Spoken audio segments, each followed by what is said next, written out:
사랑하는 성도 여러분, 오늘 새해 첫 주 하나님께 예배드릴 수 있는 것이 얼마나 큰 은혜이고 축복인지 모릅니다. 우리가 이 새해를 어떻게 맞이하느냐 하는 것은 올 한 해를 대하는 우리의 마음의 자세인 것 같습니다. 2025년도 새해를 출발하면서 새롭게 마음을 다잡고 멋진 한 해를 힘차게 열어가고자 합니다. 근데 말은 이렇게 멋지게 했지만 사실 그렇게 사는 게 쉽지 않습니다. 새해가 되었지만 여전히 안팎으로 혼란스럽고 우리의 문제는 쉽게 사라지지 않습니다. 하지만 돌아보면 우리 부모님 세대들을 보세요. 우리 부모님 세대들은 전쟁으로 폐허가 된 그곳에서도 다시 일어났던 세대들이고, 우리들은 그 어떤 문제를 만났어도 계속해서 이어내면서 여기까지 왔습니다. 시대가 어떻든 또 어떤 상황이 오든지 간에 우리는 우리에게 지금 맡겨주신 그 삶을 최선을 다해 살아가면 되는 것입니다. 아니, 어쩌면 지금이야말로 우리가 가장 정신을 바짝 차리고 더욱 힘을 내야 할 때이기도 합니다.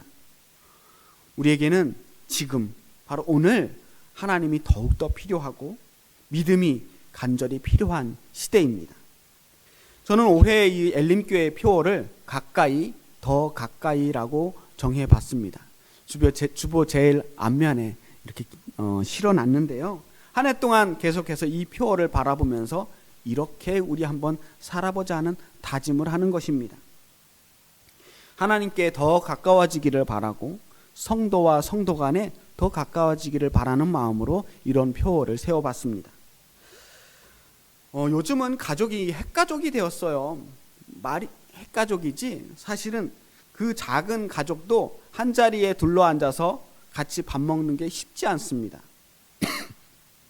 가족만 그런 게 아니에요.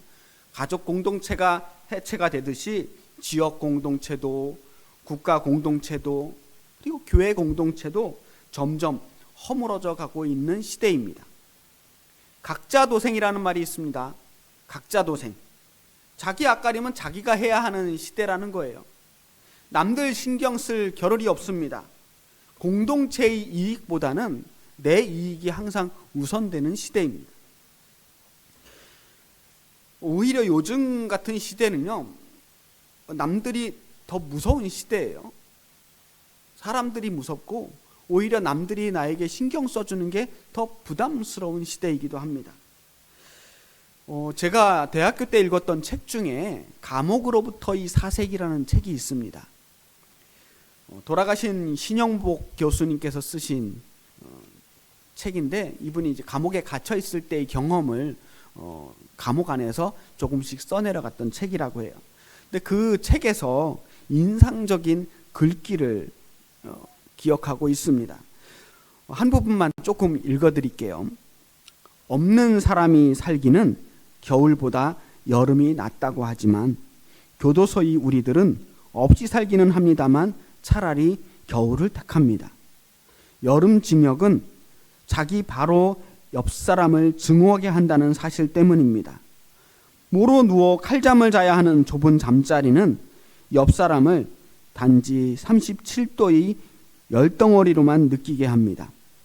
자기의 가장 가까이에 있는 사람을 미워한다는 사실, 자기의 가장 가까이에 있는 사람으로부터 미움을 받는다는 사실은 매우 불행한 일입니다.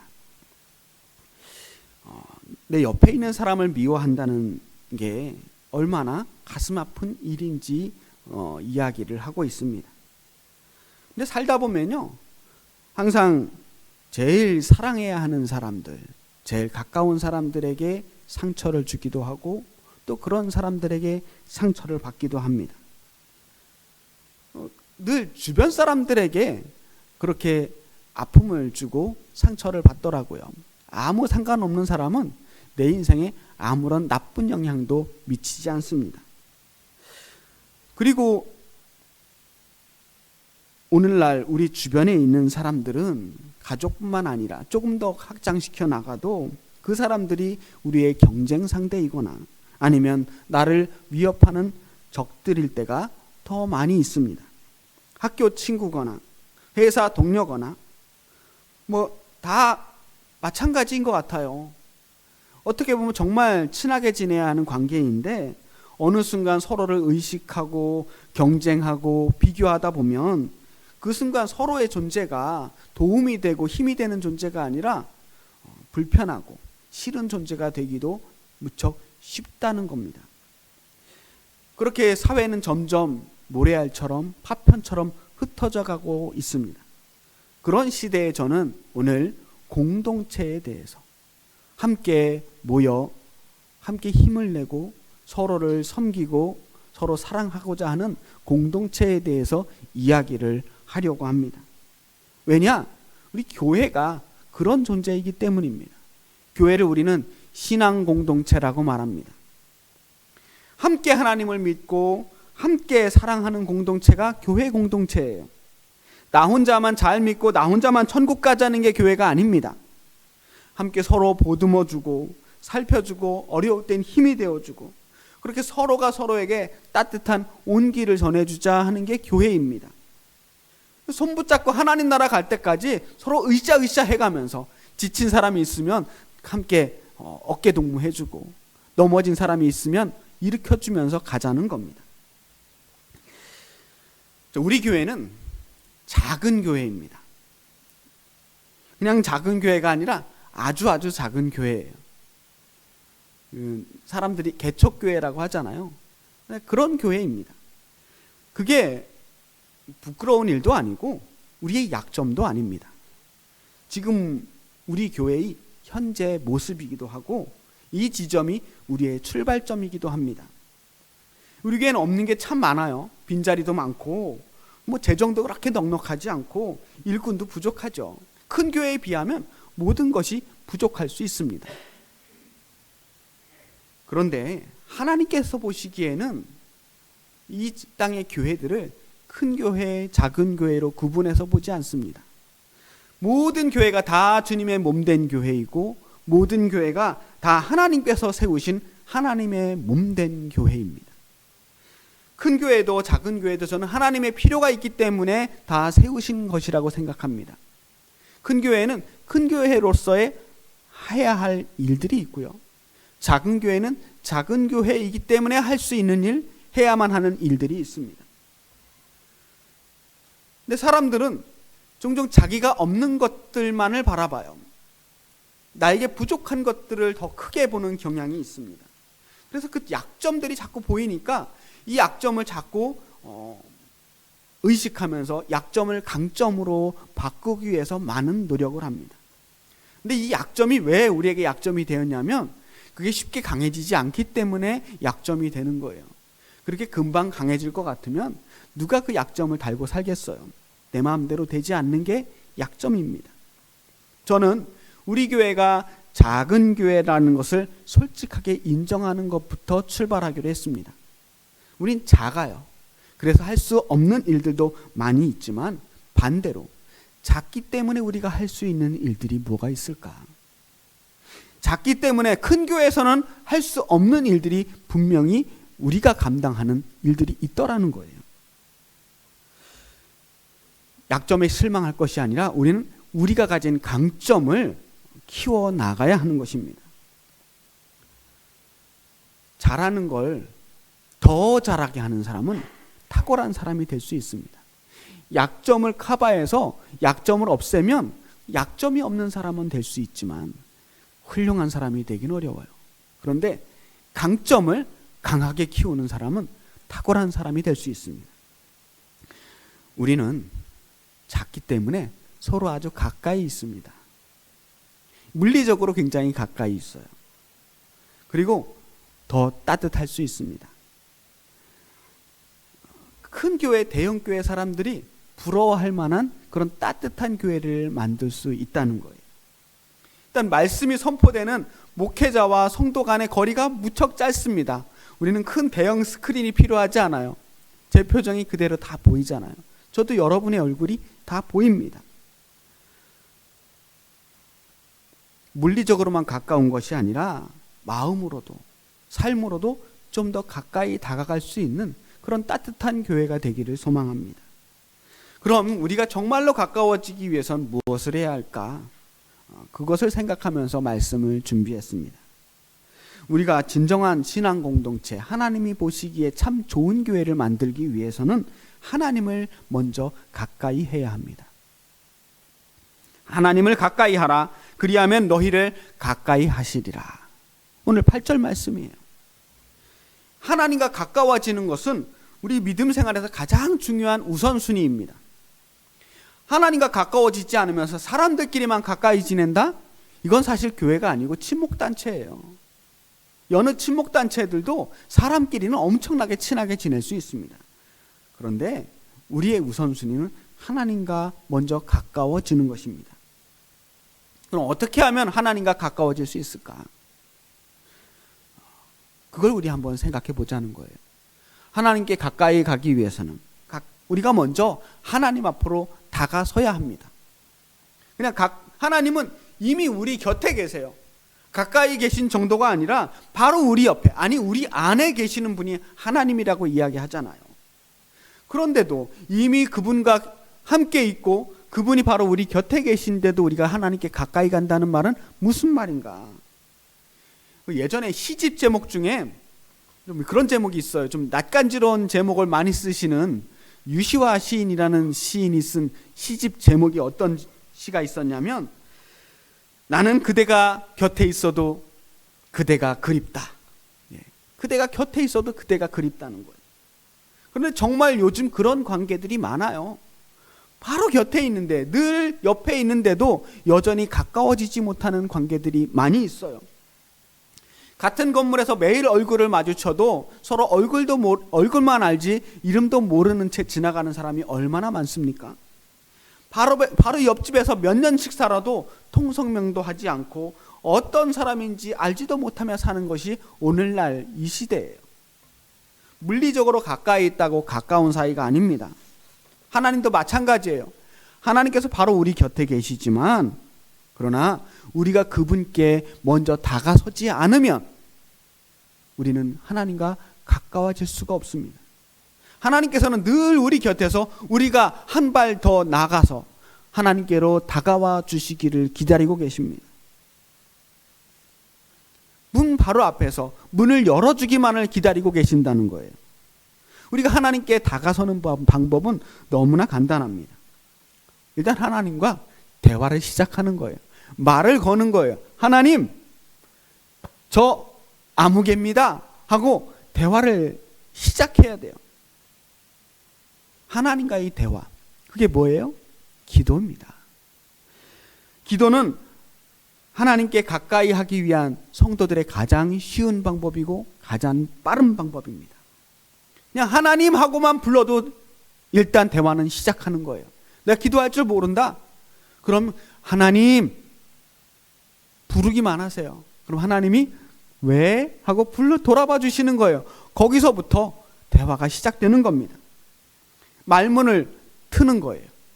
그리고 하나님 부르시면서 자꾸 이야기를 나누는 겁니다.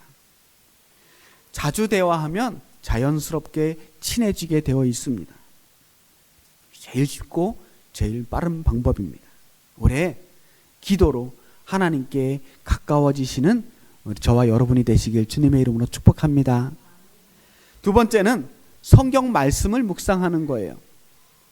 말씀은 하나님을 알아가는 가장 좋은 방법입니다.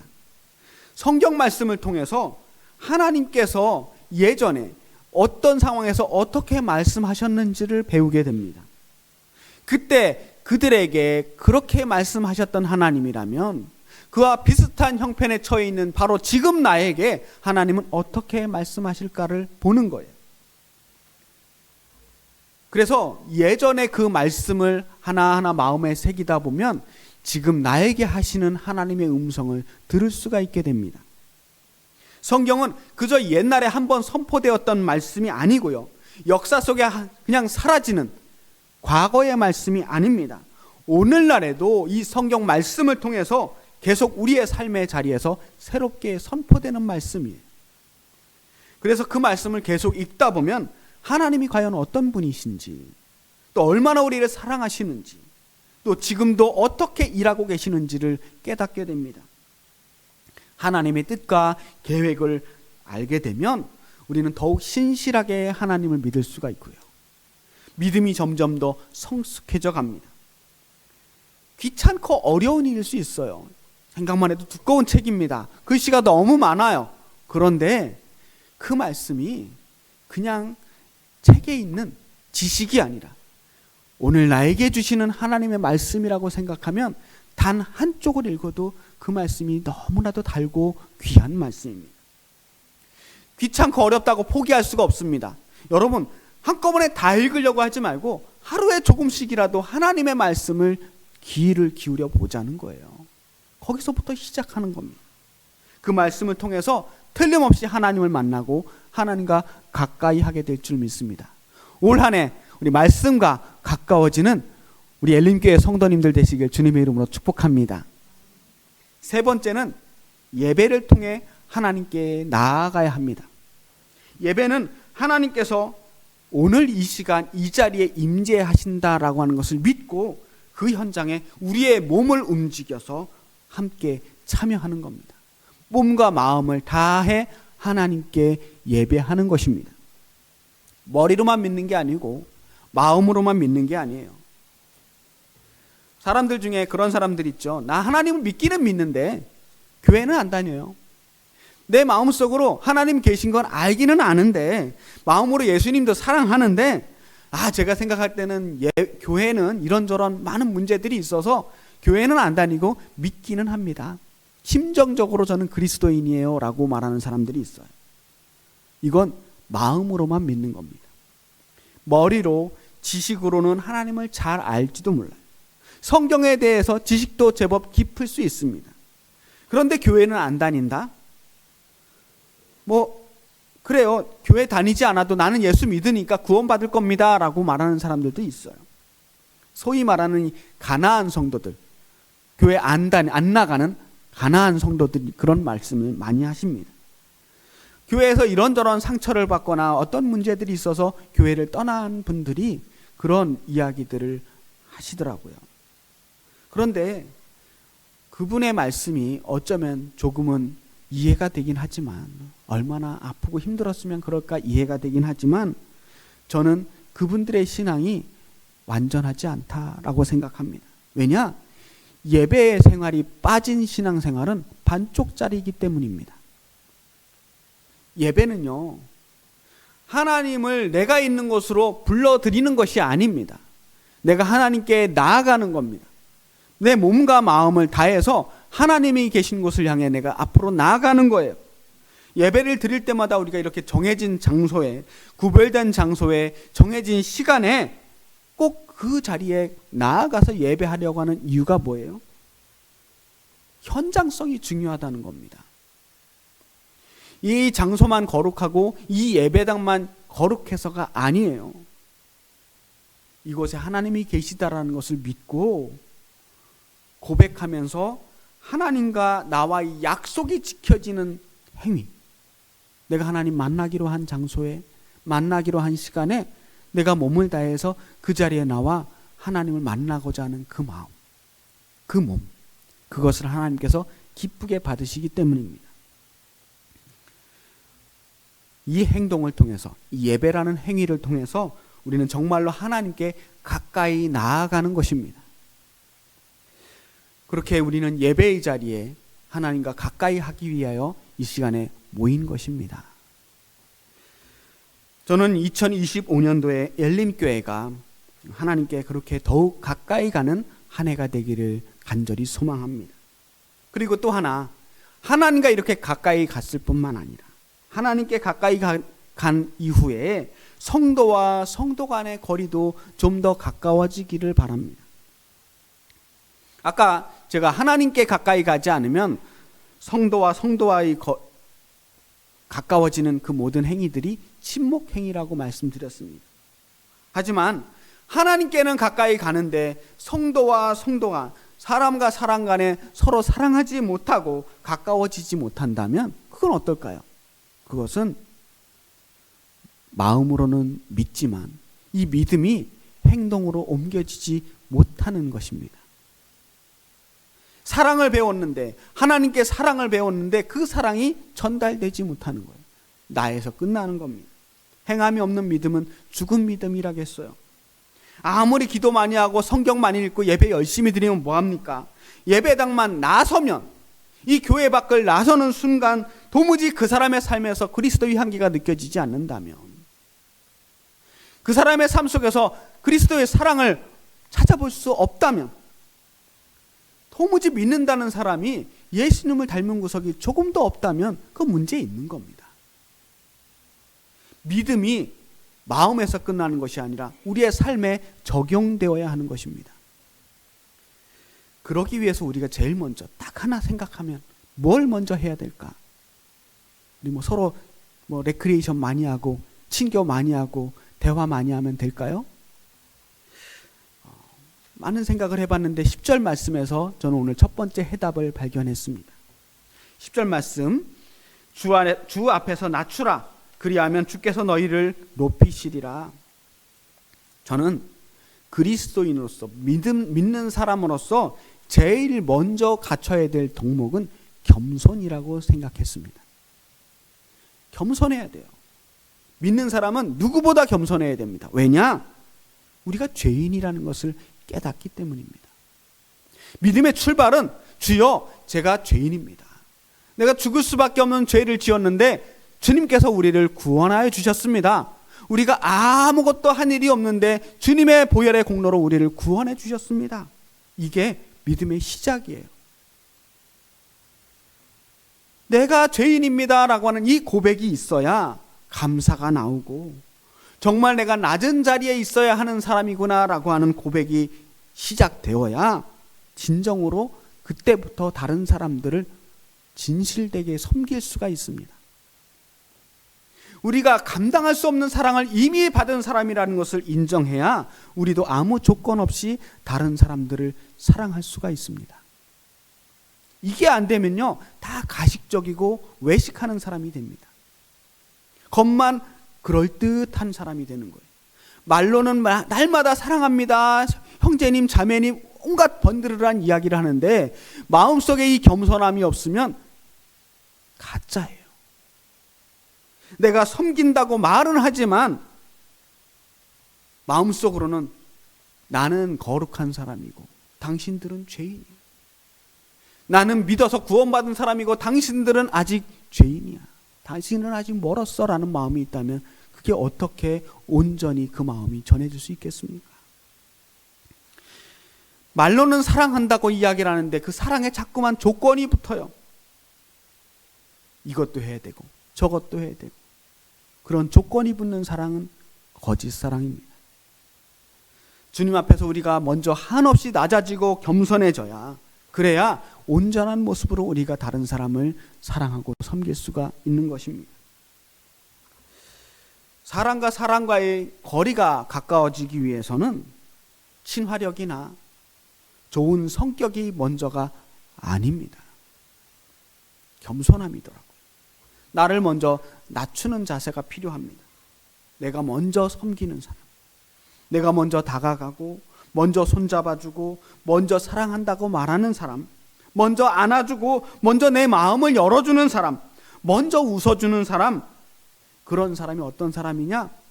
내가 낮아지는 사람입니다. 다른 사람 앞에서 내 자존심 내세우지 않고 내 위치를 내세우지 않고 언제나 먼저 가까이 다가가는 사람입니다. 겸손한 사람은 다른 사람 앞에서 자기 자존심을 내세우지 않아요. 주님 앞에서 자신을 낮추듯이 다른 사람 앞에서 항상 자신을 낮추는 사람, 그런 사람을 섬기는 사람이라고 말합니다. 그게 바로 예수님을 닮아가는 사람이 아니겠습니까? 결론적으로 올해 우리 조금만 더 가까워지는 한 해가 되기를 바랍니다. 많은 일을 하려고 우리 애쓰지 마시고, 우리가 하면 얼마나 큰 일을 하겠습니까? 우리 올해 정말 열심히 가까워지는 한 해가 되기를 바랍니다. 큰 눈사람을 만들기 위해서는 제일 중요한 게요, 처음 한 덩어리입니다. 오늘 눈 많이 왔는데 눈사람 만들잖아요. 그러면 제일 처음에 한 덩어리, 동그랗게 한 덩어리를 만들어요. 그 덩어리를 단단하게 만들어야 돼요. 동그랗고 단단하게 잘 만들어 놓으면 그 덩어리를 중심으로 이게 잘 굴러가서 금세 큰 눈사람을 만들 수가 있습니다. 그런데 그 눈사람 크게 만들 거니까 처음 대충 만들어서 이 첫 시작을 대충 만들면요, 조금만 굴리다가 자꾸 깨져나가요. 우리는 그 시작을 지금 단단하게 만들어야 하는 때입니다. 그래서 서로 더 단단하게, 더 가깝게 뭉쳐져야 합니다. 우리 주변으로 이제 점점 더 많은 사람들이 몰려들고 더 큰 공동체가 되더라도 이 단단한 중심이 제대로 만들어져 있으면 절대 깨지지가 않습니다. 우리 그런 단단한 엘림 교회 공동체를 만드는 한 해가 되기를 소망합니다. 사랑함으로 하나님께 더 가깝게 나아가시기 바랍니다. 그리고 사랑으로 서로가 서로에게 한 발 더 가까이 나아가시길 바랍니다. 하나님께, 사람에게 더 섬기고 더 사랑하며 더 겸손한 우리 2025년도 엘림교회가 되시길 주님의 이름으로 간절히 축복합니다. 기도하겠습니다. 살아계신 아버지 하나님, 우리 하나님께 더 가까이 가길 원합니다. 주님이 이미 우리 가까이 계시지만 우리가 주님을 향해 한 걸음 더 가까이 나아가게 하여 주옵소서. 말씀으로, 기도로, 예배로 하나님께 가까이 가며 사랑으로 서로 우리 성도들 간에 더 가까워지게 하여 주시옵소서. 우리 엘림교회 공동체를 단단하게 묶어주시고 하나님께 칭찬받는 교회, 이 세상에 빛과 소금이 되는 교회가 되게 하여 주옵소서. 예수 그리스도의 이름으로 기도합니다. 아멘.